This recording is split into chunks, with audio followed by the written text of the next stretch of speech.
Olá meus caros, aqui é o Corvo. Para que o comentário a seguir se mantenha o mais honesto possível, eu não poderia deixar de mencionar o gigantesco apreço que tenho pelos games de Silent Hill. Considero o primeiro e o segundo game da franquia duas verdadeiras masterpieces. Silent Hill 2, por sinal, foi a primeira obra do formato que me levou às lágrimas, tamanha a sua capacidade de sensibilizar e trabalhar com as emoções. Portanto, não seria correto omitir que estes dois games evocam em mim excelentes memórias e experiências. De certo modo, minha crítica ao filme de 2006, dirigido por Christoph Gans, sofre um pouquinho os efeitos colaterais dessa estima. Entretanto, não estou dizendo que serei tendencioso, muito pelo contrário. Conhecer muito bem meus sentimentos em relação à obra é aquilo que me permite dosar melhor também as minhas colocações, de modo a não transformar este vídeo em uma carta de amor ou um rompante de raiva. Minha abordagem não será nada passional. Penso que este filme canadense possui erros e acertos, mas nada que realmente justifique algum tipo de eloquência. Vamos então ao que interessa. Como alguns daqueles que me escutam, eu descobri que a adaptação cinematográfica de Silent Hill estava sendo feita muito antes de o primeiro trailer ser divulgado. Sendo alguém diretamente interessado na franquia, que naquele ponto contava com 4 games muito sólidos, embora apenas os 2 primeiros eu considere dignos de nota, eu não precisava fazer muito esforço para ficar informado sobre qualquer coisa que estivesse acontecendo nos bastidores da antes amada e hoje odiada Konami. Quando efetivamente descobri que a obra ganharia um tratamento da sétima arte, lembro que minha primeira reação foi de tristeza. Pode parecer normal e esperado. Para muitos gamers do século XXI, as sensações de euforia e entusiasmo quando anúncios de filmes sobre games ou obras literárias são feitos, embora a desconfiança seja um sentimento que caminhe lado a lado com os demais citados. Mas o ano de 2006 era outro momento em termos de adaptações, e as únicas referências que tínhamos até ali eram as piores possíveis. Há alguns puristas que insistem em dizer que todas as adaptações de games para o cinema são ruins e que o cenário não mudou, o que não passa de desonestidade intelectual. Eu mesmo sou um purista em relação a obras originais, me desagradam grandes alterações, mas não sou tolo a ponto de brigar com a realidade. As adaptações melhoraram muito, não há como negar. Isso não quer dizer que tais filmes sejam primores da sétima arte, mas eles passam longe de ser tão medonhos, mal planejados e toscamente desenvolvidos como as adaptações noventistas. A única adaptação de game dos anos 90 que realmente provocou uma impressão positiva foi Mortal Kombat, e mesmo assim, ela é cheia de inconsistências. Portanto, sentir euforia, entusiasmo ou apenas desconfiança não fazia muito sentido. O saldo dos estúdios cinematográficos não era muito grande, quase nulo. Antes do cinema começar a acertar, ele nos frustrou seguidas vezes. Sendo assim, eu fiquei triste ao saber que Silent Hill seria adaptado não apenas por causa desse histórico negativo de tentativas de conversão de games em filmes. Fiquei desapontado porque no fundo eu sabia que Silent Hill, os games inaugurais, aqueles que realmente importam, eram excêntricos e nada convencionais em forma e conteúdo. Dentre todos os games imagináveis e disponíveis na época, Silent Hill possui uma linguagem, simbologia, estrutura narrativa e ambientação tão específicas, tão incomuns, que a obra era exótica até mesmo para o público japonês, mais acostumado com experimentações. No fundo, eu sabia que esta obra seria absurdamente difícil de adaptar porque o seu próprio construto não se adequava à linearidade e ao paradigma cinematográfico do cinema ocidental do princípio do século. Isso era algo muito claro para mim, e portanto fiquei desapontado apenas por ler a notícia. Eu não boicotei o filme, ou fui contra o mesmo, longe disso. Já tinha idade suficiente para não me comportar como uma criança mimada e birrenta, mas desde aquele momento minhas expectativas com o filme se tornaram quase nulas, a ponto de me esquecer completamente dele e ser relembrado apenas no seu lançamento. E onde não há grandes expectativas, há menos frustrações também. Fui assistir Silent Hill de maneira descompromissada, e quando terminei, meu sentimento era ambíguo. Por um lado, o roteiro do filme havia me incomodado muito devido às liberdades que tomou, alterando conceitos dos games que, na minha avaliação, não deveriam ser maculados. E isto não é questão de preferência.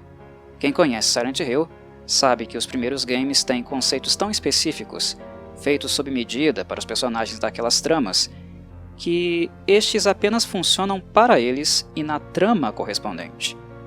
Tomar um conceito específico de Silent Hill, como o de Pyramid Head, que representa a culpa do personagem James Sunderland e o desejo inconsciente de ser punido pelo seu crime, e a partir dele criar um monstro qualquer apenas para aterrorizar um cenário, é algo que não funciona. O que este filme nos deu não foi Pyramid Head, apenas um monstro genérico com o design do carrasco de James Sunderland. A imagem é a mesma, mas o personagem não é sentido como tal, pois este só existe realmente numa história onde James Sunderland é o protagonista. Sendo assim, estas liberdades de uso e banalização de conceitos específicos me incomodaram muito porque, embora visualmente apurados, muito fiéis aos games, esses personagens careciam do mesmo espírito e de sua razão de ser originários. Mas este sentimento foi apenas parte da minha experiência. Porque se por um lado o que acabo de mencionar me incomodou, por outro eu sequer podia acreditar como, em termos visuais e de ambientação, Christopher Gans conseguiu fazer um filme tão apurado. Se os personagens originais de Silent Hill não apareceram no filme, neste não ganharam a roupagem original e apenas pegaram emprestados alguns nomes, Gans conseguiu compensar o fato fazendo o mais difícil, dando vida a Silent Hill.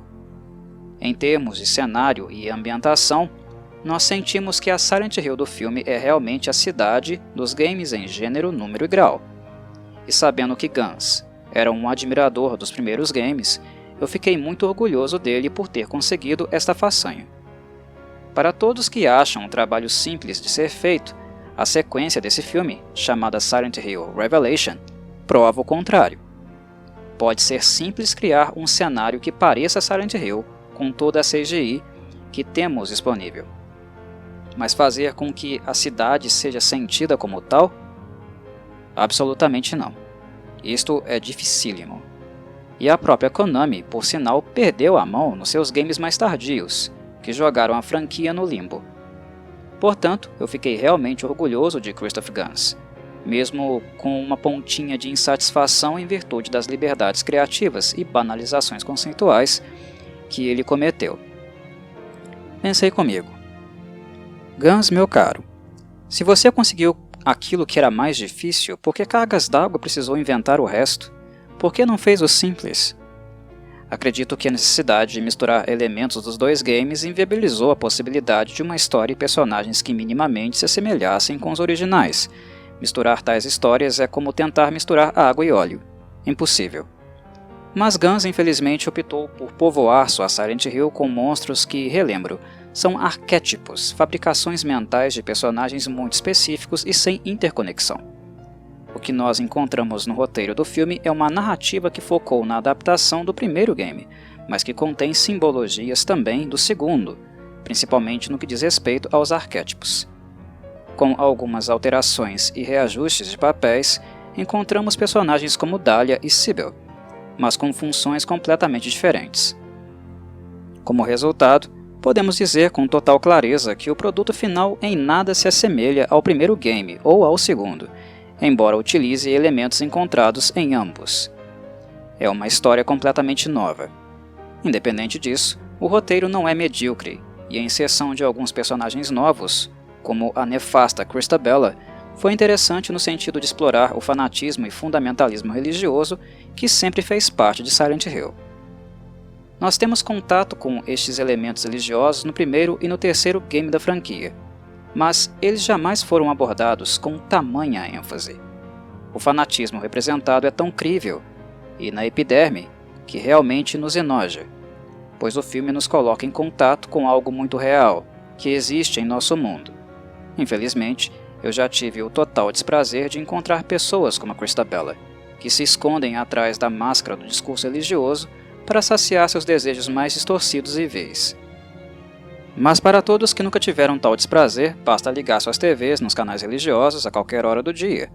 Prometo a vocês que conseguirão enxergar muitas similaridades nos discursos desses autoproclamados líderes espirituais.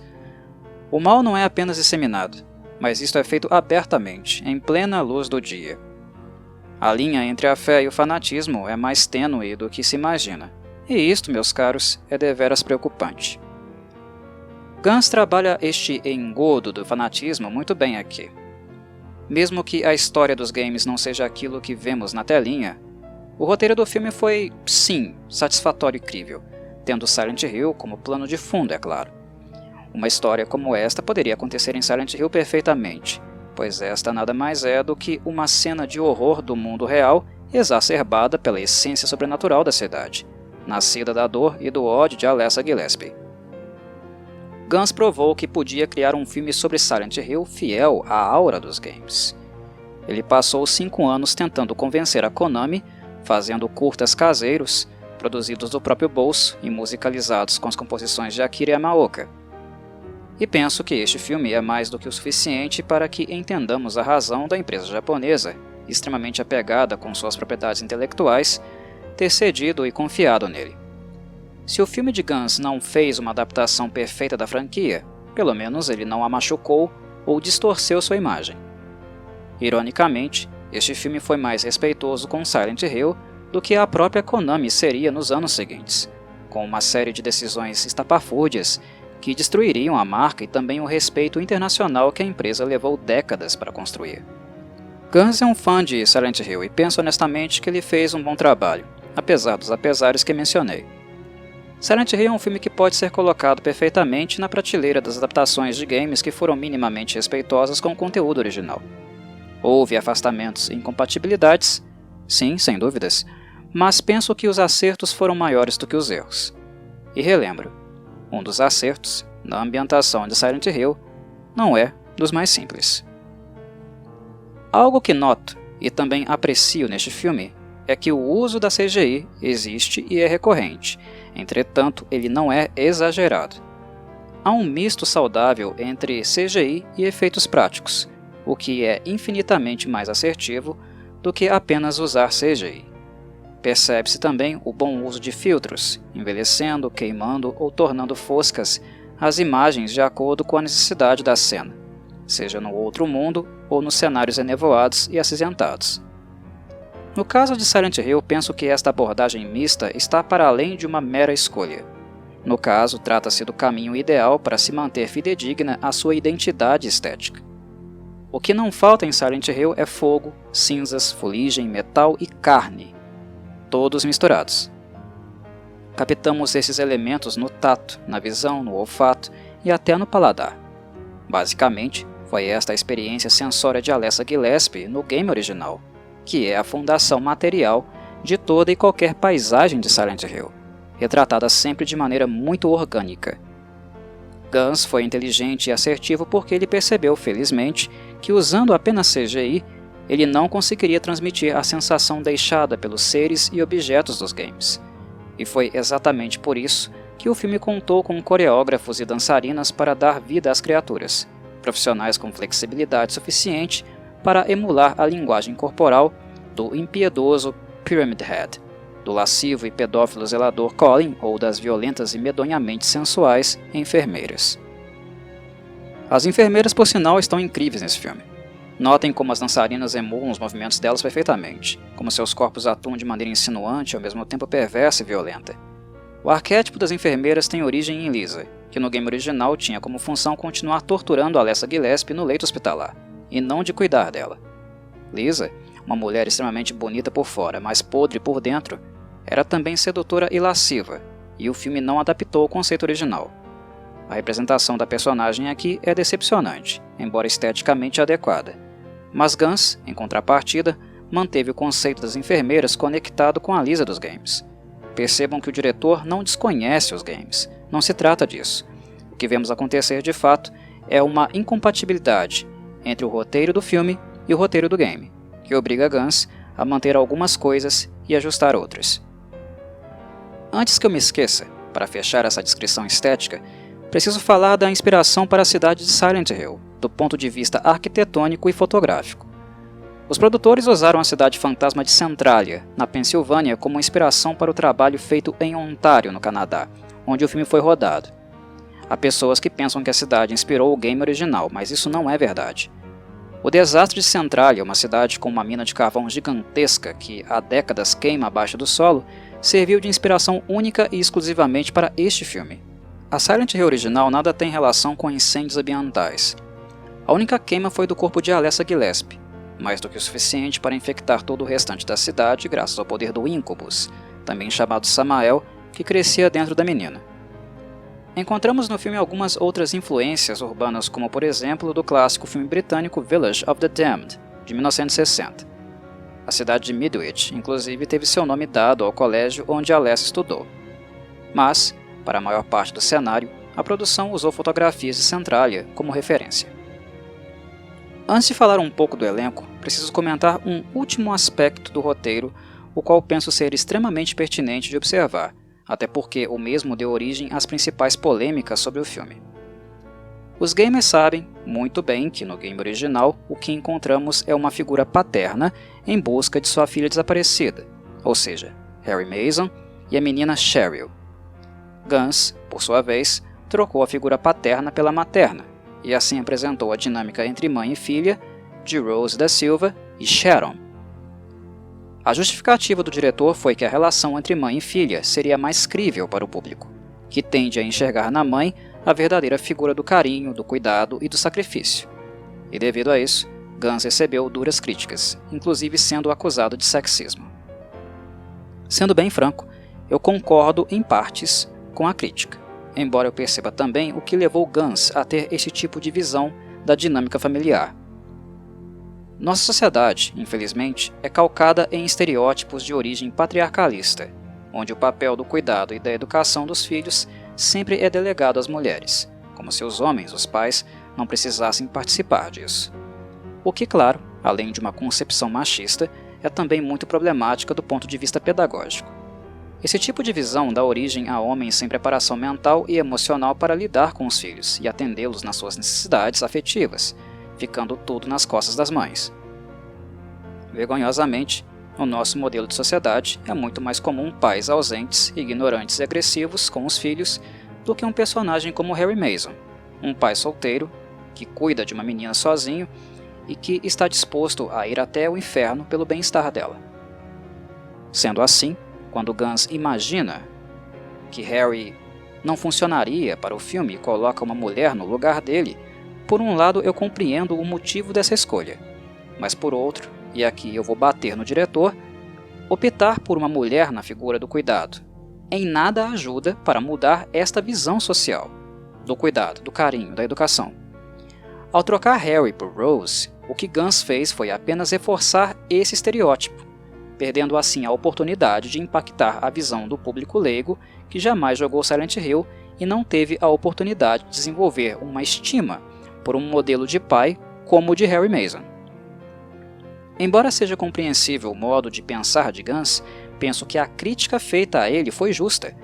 Se um game tão antigo como Silent Hill foi capaz de fazer esta provocação, uma obra cinematográfica, com o alcance e marketing que tem, tinha mais do que a obrigação de não se omitir ou se isentar dessa responsabilidade. A questão de gênero nesse filme, por sinal, foi muito além da figura do cuidado, da maternidade ou paternidade. O primeiro roteiro de Gans não tinha personagens masculinos, e ele só foi aprovado quando o diretor inseriu 2 homens, no caso o inspetor Gutty, interpretado por Kim Coates, e o marido de Rose, Christopher, interpretado por Sean Bean. Vocês notarão como eles estão completamente deslocados e sem muito o que fazer no filme. Terão essa sensação, e a razão para isso foi esta que coloquei. Eles sequer foram imaginados, e foi apenas por insistência da TriStar Pictures que foram encaixados na trama, e por sinal, isto não ficou bom. Vamos agora para o elenco, já que comecei a falar deles. Digo-lhes sem nenhum receio que o elenco de Silent Hill é sua maior força. Ao contrário de muitos estúdios que optam por elencos inexperientes para filmes de horror, por iniciantes baratos e cenicamente pouco habilidosos, Gans optou pela direção oposta. Ele não contratou um elenco caro ou famoso tampouco. Não se trata disso, mas ele fez questão de atores e atrizes experientes e devidamente aptos para entregar uma trama densa, como esperamos de qualquer coisa que receba o nome de Silent Hill. Sean Penn, o ator mais conhecido aqui, foi apenas um adendo, como mencionei. E honestamente, ele não faz muita diferença, não foi exigido. Mas o elenco feminino teve uma participação muito sólida, segura e assertiva. O grande destaque entre as mulheres é sem dúvida Alice Krige, que interpretou Christabella. E sim, meus caros, eu sei que ela é a vilã e tudo mais, mas Alice roubou a cena, na minha análise, devido ao fato dela ter eliciado em nós os piores sentimentos que podemos sentir por uma pessoa. Eu tenho total asco e nojo da Christabella. O fim da personagem, embora gráfico e terrível, me deixou com vontade de dançar na chuva de sangue, de mãos dadas com a Dark Alessa. E isso indica que Alice Krige fez um trabalho esplendoroso, muito acima da média, pois o trabalho dela era o de encarnar a mulher mais repugnante desse filme, o verdadeiro monstro da obra. Não deve ter sido nada fácil para Alice conseguir isso, pois ela é um amor de pessoa na vida real. Por ser uma atriz habilidosa que leva seu trabalho a sério e entende a essência do exercício cênico, ela incorporou Christabella e se transformou completamente para o filme.